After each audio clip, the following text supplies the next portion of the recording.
Hello students, welcome to my educational platform Anubhav coaching class. तो कैसे आप लोग? फिलहाल अच्छे होंगे, मस्ती में होंगे, अपनी पढ़ाई को बिंदास तरीके से कर रहे होंगे स्टूडेंट।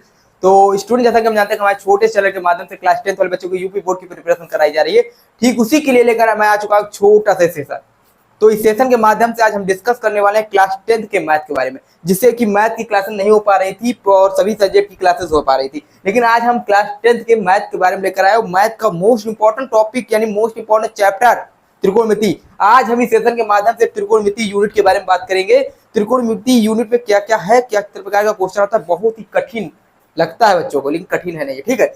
बहुत ही मजा आता है ये यूनिट लगाने में। देखिए, पहले देखिए हम किस प्रकार का ये टॉपिक है, किस प्रकार का क्वेश्चन इसमें पूछा जाता है और कौन कौन से क्वेश्चन पूछे जाते हैं, उनको हम आज इसी सेशन के माध्यम से डिस्कस करेंगे। और रहने वाला जो हमारा अतीत यानी पिछला जो हमारा सेशन था, जो हमने छोड़ के आए हैं यहाँ तक, उनको भी हम कवर कराएंगे। हम रैखिक समीकरण वाले में विलोपन प्रतिस्थापन करा रहे थे, हमारा प्लेलिस्ट बना है, वहां पे जाके आप देख सकते हैं, ठीक है। और हाँ, जो बच्चे नए हैं पहले चैनल को सब्सक्राइब कर दें, बेल आइकन दबा के हमारे चैनल से जुड़ जाए, ठीक, जिससे आने वाली हर वीडियो, हर सेशन का नोटिफिकेशन उनके पास पहुंच सके।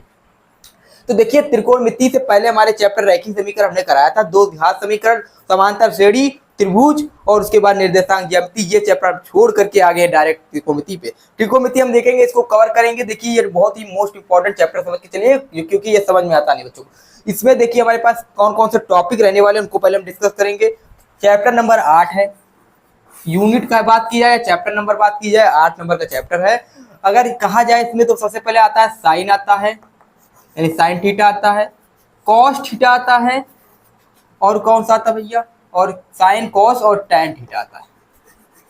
हमारे पास ये जो है, ये त्रिकोणमितीय जो अनुपात है, ये है sine theta, cos theta, tan theta. अब इनका हम क्या करते हैं, इनका विपरीत आ जाता है, विपरीत यानी साइन का उल्टा हो जाता है कॉसेक थीटा। यानी हमको 3 के बारे में पता करना है और जो बाकी होते हैं इनके विपरीत होते हैं, कॉसेक थीटा। और कॉस का उल्टा होता है सेक थीटा, और टैन का उल्टा क्या हो जाता है बच्चों, कॉट थीटा, ठीक। यानी इसके विपरीत होते हैं, चाहे से समझ लीजिए, ये इसका विपरीत समझ लीजिए, वो उसका विपरीत समझ लीजिए, ठीक है, रिवर्स। यानी साइन का उल्टा कॉसेक थीटा है, कॉसेक उल्टा थीटा का उल्टा क्या हो जाता है, साइन थीटा। कॉस थीटा का विपरीत होता है सेक थीटा, या सेक थीटा का विपरीत होता है कॉस थीटा।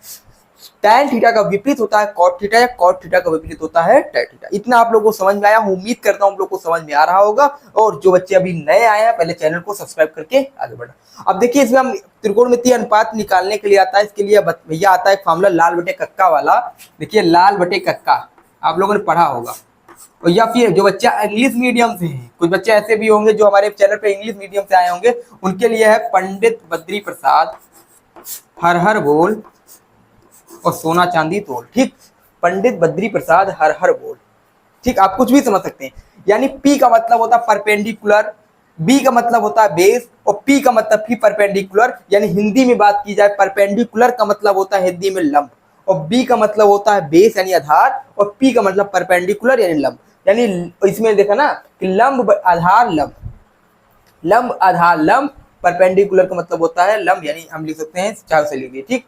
बेस यानी आधार, और पी मतलब परपेंडिकुलर यानी लंब, ठीक। तो लंब आधार लंब, और नीचे हाइपोटेनस, हाइपोटेनस का मतलब होता है कर्ण, हाइपोटेनस हाइपोटेनस बेस, यानी कर्ण कर्ण आधार। तो देखिए, यहाँ से हम इसको अगर बाई पार्ट करें, इसको थोड़ी देर के लिए हम बंद कर ले, ठीक। इसको 3 पार्ट कर ले, तो हमारे पास 3 टुकड़े हो जाते हैं। आगे वाला होता है साइन थीटा, ये बीच वाला होता है कॉस थीटा, समझ में आ रहा होगा, उम्मीद कर रहा हूँ। ये होता है टैन थीटा। यानी अगर साइन थीटा का फॉर्मूला अगर पता करना चाहे तो होता है लंब बटे आधार कर्ण, सॉरी लंब बटे कर्ण। कॉस थीटा का फॉर्मूला होता है आधार बटे कर्ण, और टैन थीटा का फॉर्मूला होता है लंब बटे आधार। आप लोग को समझ में आ गया होगा, ठीक है। तो हिंदी में बात करते हैं। अब जो बच्चे इंग्लिश मीडियम से, उनके लिए ये आगे वाला साइन थीटा है, हमने बताया ना, आगे वाला क्या होता है, साइन थीटा होता है, बीच वाला होता है कॉस थीटा, और किनारे वाला होता है टैन थीटा। तो साइन थीटा का फॉर्मूला अगर इंग्लिश मीडियम से है तो यहाँ से हो जाएगा perpendicular by perpendicular upon hypotenuse, base upon hypotenuse, perpendicular upon क्या है, बेसिक। यानी क्या हो जाएगा, लंब बटे कर्ण, आधार बटे कर्ण, और लंब बटे आधार। ये हमारा फार्मूला है अनुपात ज्ञात करने का, यहाँ से क्वेश्चन बनता है, ठीक। इतना उम्मीद करूंगा। इसमें क्वेश्चन कराएंगे आज हम, खाली कॉन्सेप्ट पढ़ाएंगे, त्रिकोणमिति के जितने भी कॉन्सेप्ट उनको पढ़ाएंगे, उनके बाद जो ये इंपॉर्टेंट क्वेश्चन उनको करा देंगे, या फिर उनको आने वाले अगले सेशन में हम कराएंगे। बस आज टॉपिक हम पढ़ा रहे हैं, ठीक है। तो ये हो जाएगा। अब जैसे हम क्वेश्चन देख सकते हैं, इसमें हम क्या होता है साइन थीटा का फार्मूला क्या हो जाएगा, अब यहाँ से लिख सकते हैं साइन थीटा इक्वल टू हमारा क्या हो जाता है, फिर यहाँ से फार्मूला मिल जाएगा साइन थीटा इक्वल टू हमारा हो जाएगा लंब बटे, फार्मूला लिख लीजिए, कल कराएंगे क्वेश्चन, लंब बटे कर्ण, क्या हो जाएगा लंब बटे कर्ण, यानी लाल बटे कक्का, लंब बटे कर्ण, यानी हम फिर यह लिख सकते हैं परपेंडिकुलर बटे हाइपोटेनस, इंग्लिश मीडियम से तो ठीक, लंब बटे कर्ण। उसके बाद हमारा आ जाएगा cos थीटा, cos थीटा का अगर लिखना चाहें cos theta is equal to हमारा आ जाएगा आधार बटे कर्ण, क्या हो जाएगा बच्चों आधार बटे कर्ण, ठीक। तो cos थीटा की वैल्यू हमारे पास आ जाएगी आधार बटे कर्ण। उसके बाद अगर बात की जाए tan थीटा की value, tan theta is equal to हमारे पास आ जाएगा, यहाँ लिखते हैं tan theta is equal to हमारे पास क्या आ जाएगा बच्चों, tan थीटा की वैल्यू यहाँ ना लिखो बच्चों, यहाँ लिखेंगे, नीचे अगर आ रहा हो तो आ रहा, चलो ठीक, नीचे आ रहा है ना, tan थीटा की वैल्यू हो जाएगी हमारे पास क्या है बच्चों, लाल बटे लंब बटे आधार, नीचे आ रहा है ना, ठीक, लंब बटे आधार। तो यहां से हमको sine theta cos theta tan theta की वैल्यू हमारे इस फॉर्मूले से मिला लाल बटे कक्का से, ठीक है। तो ये लाल बटे कक्का तैयार करके चलिएगा, नहीं तो कक्का हो जाएगा, ठीक। लो ठीक, तो इतना समझ में आया होगा, इसको मिटा देते हैं ये सब फार्मूला। और हमने अभी बताया है कि जो साइन थीटा होता है वो किसका विपरीत होता है, कॉसेक थीटा का। तो कॉसेक थीटा का उल्टा होता है, तो यहाँ से हम एक नया फार्मूला बन जाएगा cosec theta is equal to, यानी कॉसेक थीटा इसका उल्टा होता है, यहाँ से बन जाएगा कॉसेक थीटा का फार्मूला हो जाएगा कर्ण बटे लंब, क्या बन जाएगा कर्ण बटे लंब। और इसका जब फार्मूला कहा जाए cos थीटा का उल्टा क्या होता है sec थीटा, तो sec थीटा का हम इसको पलट देंगे तो sec थीटा का फार्मूला निकल आएगा, क्या हो जाएगा कर्ण बटे आधार, कर्ण बटे आधार, कर्ण बटे आधार। उसके बाद tan थीटा जो होता है वो cot थीटा का उल्टा होता है, cot थीटा का फार्मूला यहाँ से हमें मिल जाएगा, cot theta is equal to हमारे पास आ जाएगा tan थीटा का उल्टा यानी आधार बटे लंब, ठीक। अब इनको अगर लिखना चाहे तो लंब को हम L लिख देते हैं, कर्ण को हम K लिख देते हैं, आधार को A लिख देते हैं और कर्ण को K लिख देते हैं, ठीक है। इधर L लिख देते हैं, आधार को A लिख देते हैं, ठीक। वो समझ जाइएगा आप लोग, हम यहाँ यूज किए, ठीक है। तो क्या होता है वो आप लोग समझ जाएंगे, cos थीटा के अपान L यानी कर्ण बटे लंब और कर्ण बटे आधार से थीटा, और cot थीटा की वैल्यू आधार बटे लंब हो जाएगा। उम्मीद करता हूँ आप लोगों को मजा आया होगा, समझ में आया होगा, ठीक है। अगर नहीं समझ में आया तो वीडियो को पीछे करके आप समझ सकते हैं, ठीक। इतना समझ में आएगा होगा। उसके बाद हम आगे बात करते हैं अगला टॉपिक। अब इसमें क्वेश्चन भी करा सकते हैं, लेकिन क्वेश्चन कल कराएंगे, आज हम कल ही बताएंगे, ठीक है, किस प्रकार क्वेश्चन बनेगा, ठीक। तो उसके बाद हम देखेंगे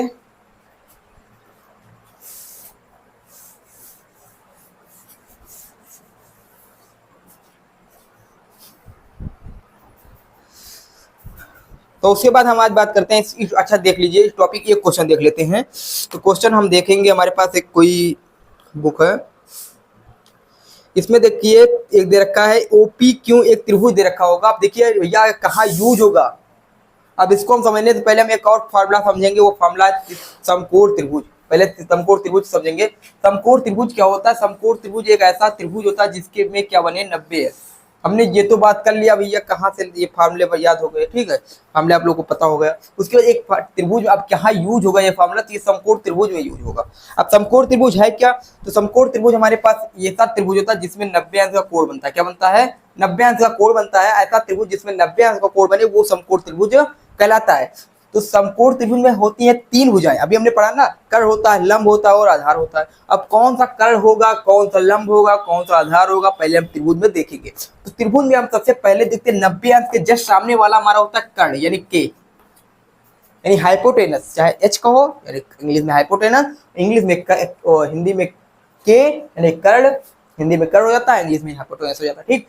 नीचे वाला जो हम इसमें से 2 होते हैं, और इसमें से दोनों अदला बदली हुआ करता है, ठीक है। एक अगर लंब मान लेंगे तो दूसरा आधार हो जाएगा, अगर दूसरा लंब मान लेंगे तो एक आधार हो जाएगा। इस प्रकार का कुछ परिवर्तन होता है हमारे पास। तो यहाँ हमारे पास के है सामने वाला, जस्ट आपको कुछ नहीं करना, कुछ नहीं सोचना, 90 अंश के जस्ट सामने वाला आपका कर्ण होता है, कुछ नहीं करना, ठीक। 90 अंश के जस्ट सामने आपका कर्ण हो जाएगा। उसके बाद हमारे पास जो 2 थीटा बचते, अगर हम इसको थीटा मान लेते हैं, हमारे लिए ये थीटा, ये मान लो त्रिभुज ए है, बी है और सी है, अगर हमारे लिए ये सी थीटा हो जाता है तो थीटा के जस्ट सामने वाला लंब होता है, ये ध्यान दीजिएगा। अगर हमारे लिए ये थीटा मान लेते हैं तो थीटा के जस्ट सामने वाला लंब होगा, और बचा कुचा जो हमारा जो लाइन बनती है वो हमारी बेस यानी आधार कहलाती है। ठीक है, मैं उम्मीद करता हूँ समझ में आ रहा होगा। तो ये हमारा जो हो जाएगा, ये अगर हम थीटा मान लेते हैं, हमारे पास थीटा क्या है, सी, यहाँ थीटा बन रहा है, तो थीटा के जस्ट सामने हमारा लंब बनेगा और कहीं बनेगा। ठीक, ये हमारा लंब हो जाएगा, ये अल्फा और लंब। ठीक है, और उसके बाद जो बच्चा कुछ हमारे ये बी हो जाएगा, ये बेस हो जाएगा। ठीक है, आधार हो जाएगा। तो कर्ण सामने वाला 90 अंश के, थीटा के जस्ट सामने लंब, और बचा कुछ हमारा आधार कहलाता है। उम्मीद करता हूँ समझ में आ गया होगा। अब उसके बाद हमारे पास अब कैसे इस पे हम लगाएंगे फार्मूला, तो हमारे पास अब इसके लिए एक फार्मूला आता है पाइथागोरस प्रमेय। अब ध्यान सुनिएगा, सब बताएंगे, आप लोग देखिए, पहले टॉपिक समझ लीजिए। इसके लिए में आता है पाइथागोरस प्रमेय, जिसे कहते हैं पाइथागोरस ट्रिक कहो या पाइथागोरस प्रमेय कहो। ठीक, पाइथागोरस प्रमेय ये एक ऐसी प्रमेय है, ऐसा प्रमेय है कह सकते हैं, जिसमें क्या कहती है, ये प्रमेय कहती है कि जो हमारा समकोण त्रिभुज होता है, इसमें जो कर्ण होता है, ये कर्ण का स्क्वायर जो होता है, यानी कर्ण जो होता है इसका स्क्वायर अगर करेंगे, कर्ण का स्क्वायर करेंगे, तो ये कर्ण का स्क्वायर जो होता है हमारे लंब के स्क्वायर और बेस यानी आधार के स्क्वायर के योग के बराबर होता है। कर्ण का स्क्वायर जो होता है लंब के स्क्वायर और आधार के स्क्वायर के योग के, भैया यहाँ बी नहीं लिखिए, आधार है तो ए लिखिए। ठीक है, क्योंकि आप कंफ्यूज आ जाएंगे, क्योंकि यहाँ एच नहीं लिखे हैं। ठीक है, तो यहाँ हो जाएगा आधार, ए फॉर आधार। ठीक, तो यहाँ क्या हो जाएगा, ए का स्क्वायर। ठीक, क्योंकि अगर हिंदी में पढ़ा रहे हैं तो हिंदी में लेके चलो, ये आधा हिंदी आधा इंग्लिश वाला खिचड़ी मत बनाइए। ठीक है, तो यहाँ के का स्क्वायर है, कर्ण का स्क्वायर, एल का स्क्वायर है, यही लंब का स्क्वायर प्लस ए का स्क्वायर। जो पाइथागोरस प्रमेय होता है ये कहती है कि जो कर्ण का स्क्वायर होता है वो लंब का स्क्वायर और आधार के स्क्वायर की योग के बराबर होता है। यही प्रमेय है। अब इस प्रमेय से हमको अगर के की वैल्यू ज्ञात करनी है तो हम के को रोक लेंगे, अंडर रूट करेंगे एल स्क्वायर और प्लस ए स्क्वायर। एक फार्मूला यहाँ से मिल सकता है। ठीक, उसके बाद अगर हम ज्ञात करना चाहें एल की वैल्यू, तो एल बराबर हम रोक लेंगे और ये इधर चला जाएगा, तो हो जाएगा अंडर रूट के स्क्वायर माइनस ए स्क्वायर। अगर ए की वैल्यू ज्ञात करना चाहते हैं तो अंडर रूट हो जाएगा और के स्क्वायर में से एल स्क्वायर को हटा देंगे। तो ये हमारे कुछ वैल्यू है। अगर हम कर्ण को ज्ञात करना चाहते हैं तो एल स्क्वायर में ए स्क्वायर को जोड़ देंगे, अगर एल को ज्ञात करना चाहते हैं तो के स्क्वायर में से ए स्क्वायर को घटा के उसका वर्गमूल ज्ञात कर लेंगे, और अगर ए की वैल्यू ज्ञात करना चाहते हैं तो के स्क्वायर को घटा करके एल स्क्वायर को घटा करके के स्क्वायर में से अंडर रूट यानी वर्गमूल ज्ञात कर लेते हैं, कोई दिक्कत नहीं। तो ये हमारा पूरा टॉपिक है, पहला टॉपिक है त्रिकोणमिति का। अब इस पे क्वेश्चन कैसे बनेंगे, क्वेश्चन को हम भी देखेंगे। तो क्वेश्चन को देखने के लिए हम आपकी स्क्रीन पे क्वेश्चन लेकर आएंगे, आज हम बोर्ड पे नहीं लिखेंगे। ठीक है, तो स्क्रीन पे क्वेश्चन आएगा, आप लोग देख लीजिएगा। क्वेश्चन कैसा रहेगा ये हम बताएंगे। ठीक है, सेशन लेंथी होगा, आप लोग जुड़े रहना बस।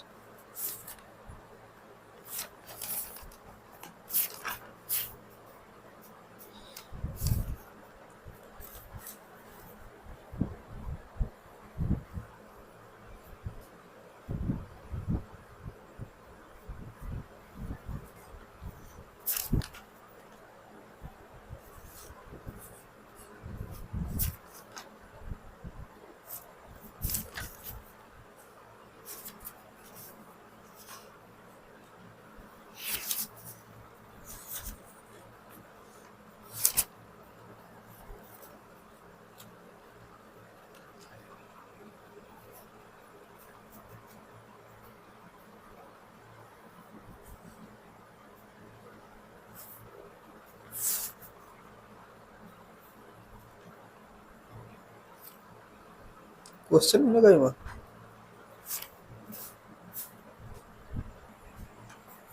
तो देखिए इस पे क्वेश्चन किस प्रकार बनेगा उसको हम इधर देख लेते हैं छोटे से। देखिए हमारे पास एक त्रिभुज दे रखा होगा। ठीक, मान लो त्रिभुज दे रखा है। ठीक, हम कुछ नहीं है, हम खाली क्वेश्चन को देखेंगे। क्वेश्चन अपने अलग से बना रहे हैं, कोई क्वेश्चन नहीं ला रहे हैं। ठीक, किताब में क्वेश्चन आप करके देखिएगा। ठीक, तो हमारे पास एक त्रिभुज दे रखा है, ये समकोण त्रिभुज है, राइट एंगल समकोण त्रिभुज है। ठीक है, तो हमारे पास ये त्रिभुज मान लेते, चाहे जो त्रिभुज मान लो, हम मान लेते पी क्यू और आर। हमारे पास एक त्रिभुज है, समकोण त्रिभुज है, जो कि पी क्यू आर एक त्रिभुज है, जिसमें क्यों कोण क्यों बराबर क्या दे रखा है, कोण क्यों बराबर हमें 90 अंश दे रखा है। क्या दे रखा है बच्चों, 90 अंश दे रखा है कोण क्यों, यानी इसकी वैल्यू 90 अंश दे रखी है। और कहा गया है कोण क्यों 90 अंश है, और जो पी आर की वैल्यू है, यानी ये पी आर जो हमारे पास ये 12 सेंटीमीटर दे रखा है। ठीक है, और ये क्यू आर जो 5 सेंटीमीटर दे रखा है, और कहा गया है और जो पी क्यू की वैल्यू है ये 9 सेंटीमीटर दे रखा है। सबकी वैल्यू हमको दे रखी है। क्वेश्चन इजी है या कठिन क्वेश्चन नहीं है। और थीटा बराबर हमें आर दे रखा है। क्या दे रखा है? थीटा बराबर हमें आर दे रखा है। ठीक, थीटा बराबर हमें आर दे रखा है। कहा गया साइन थीटा कॉस थीटा या फिर साइन आर की वैल्यू देखिए यार, थीटा नहीं, थीटा बराबर क्या दे रखा है? ठीक, तो साइन आर की वैल्यू, साइन कॉस आर की value, sine r cos r और टेन आर, और क्या है करना है, इनको चेंज कर लीजिए। ठीक है, यहाँ कर लेते हैं आर। थीटा जब क्या कर लेंगे? आर कर लेंगे। ठीक, और थीटा जब आर करेंगे तो यहाँ इसको मिटा देते हैं। ठीक, थोड़ी देर के लिए। ठीक, थीटा जब क्या हो जाएगा? आर हो जाएगा। साइन आर की वैल्यू, साइन आर बराबर क्या होता है आपने अभी बताया है, लाल बटे कक्का आप तैयार कर लीजिएगा। आगे वाला साइन होता है, बीच वाला कॉस होता है, किनारे वाला क्या होता है? टेन होता है। ठीक है, तो साइन आर की वैल्यू ज्ञात करनी है। साइन आर की वैल्यू क्या हो जाएगी? हम बताए हैं आर ये थीटा है, तो थीटा के सामने क्या होता है? लंब होता है। ये हमारे पास एल बराबर लंब मिल गया। ये कर्ण होता है, जस्ट 90 अंश के सामने आपका कर्ण होता है, के बराबर कर्ण मिल गया। ठीक है, उसके बाद क्या हो जाएगा? ये हो जाएगा जो क्यू आर, ये नीचे बी हो जाएगा, यानी ए हो जाएगा आधार। तो हम देखिए हमारे पास ये क्या है? P R. अब इसकी वैल्यू हम ऐसा देख लेते हैं, यहाँ पे देख लेते हैं क्या है हमारे पास, किताब में ले लेते हैं कोई। ठीक, हम ले लेते हैं कि ए बी की वैल्यू हमारे पास 4 है। ठीक, ये हम मान लेते हैं, सॉरी, पी क्यू की वैल्यू मान लेते हैं 4। ठीक, इसकी वैल्यू मान लेते हैं 3।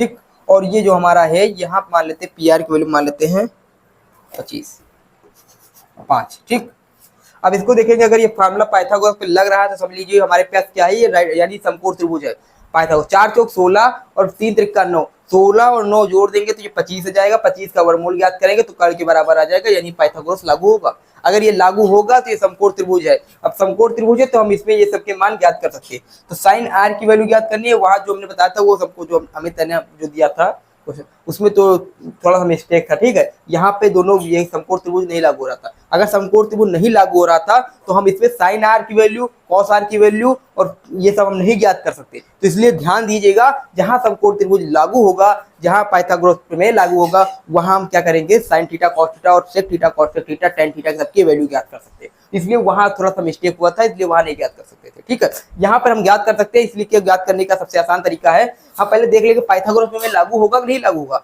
क्योंकि 25 इसका स्क्वायर करेंगे 25 आएगा, इन दोनों का स्क्वायर का योग करेंगे तो 25 ही आएगा। इसलिए पाइथागोरस प्रमेय लागू होगा। यहाँ हम क्वेश्चन सॉल्व करेंगे। ठीक है, तो sine r, cos r, tan r. अब साइन आर की वैल्यू क्या होती है भैया? लंब बटे कर्ण होता है, यानी हम एल बटे के लिखेंगे। यहाँ लंब क्या है? 4 है। यहाँ लंब क्या है? 4 है। कर्ण क्या है? कर्ण यहाँ 5 है, तो 4 बटे 5 हो जाएगा।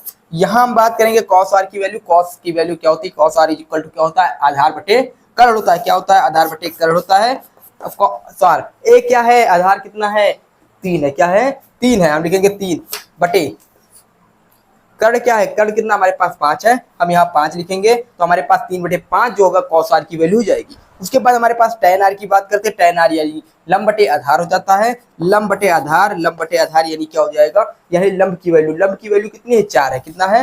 4 है। आधार की वैल्यू हमारे पास कितना है? आधार की वैल्यू हमारे पास 3 है। हम 3 रखेंगे तो हमारे पास जो लंब बटे आधार से यानी 4 बटे 3 आपका टेन आर की वैल्यू आ जाएगी। इस प्रकार से हम साइन आर, कॉस आर और टेन आर की वैल्यू ज्ञात कर सकते हैं। कोई दिक्कत होने वाली नहीं, कोई समस्या होने वाली ही नहीं है। बस आप लोग जुड़े रहिए हमारे छोटे से परिवार के साथ, अनुभव कोचिंग क्लासेस के साथ। ठीक है, तो उसके बाद देखिए हमारे पास कौशिक आर है। कौशिक आर की वैल्यू ज्ञात करना है। कौशिक आर की वैल्यू ज्ञात करना है भैया। कौशिक आर क्या हो जाता है? हम साइन आर को पलट देंगे, कौशिक आर आ जाएगा। अब यहाँ 4 बटे 5 आया तो इसको कर देंगे तो 5 बटे 4 आ जाएगा। अगर कॉस आर की वैल्यू है 3 बटे 5 तो यहाँ पलट देंगे, कोसेक थीटा की वैल्यू किसेक आर की वैल्यू आ जाएगी, क्योंकि कॉस का उल्टा होता है सेक। इसको पलट देंगे, पलटने का मतलब उल्टा कर देंगे तो यहाँ से 5 बटे 3 आ जाएगा। स्कॉट आर की वैल्यू टेन का उल्टा, यहाँ पलट देंगे तो 3 बटे 4 आ जाएगा। ये हमारे सारे त्रिकोणमितीय अनुपात के मान है। यहाँ से हम क्वेश्चन कर सकते हैं। तो मैं उम्मीद करता हूँ आप लोग को सेशन मजा आया होगा और समझ में आया होगा। ठीक है, जहाँ नहीं समझ में बता दीजिएगा।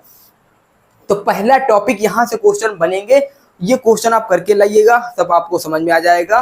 ठीक है, और जो क्वेश्चन कल हम खरी क्वेश्चन प्रैक्टिस कराएंगे इसी टॉपिक पे, और अगले जो टॉपिक हमको कराएंगे त्रिकोणमिति के क्वेश्चन पाठ के मान बताएंगे, और अगला टॉपिक हम उन्नयन कोण को भी करेंगे इसी सीरीज में, इसी लेक्चर के साथ। जो छूटा है पीछे उसको भी कवर कराएंगे, ठीक है। तो फिर मिलते हैं अगले वीडियो के साथ, अगले सेशन के साथ। जय हिंद, जय भारत। बस जुड़े रहिए हमारे चैनल के साथ।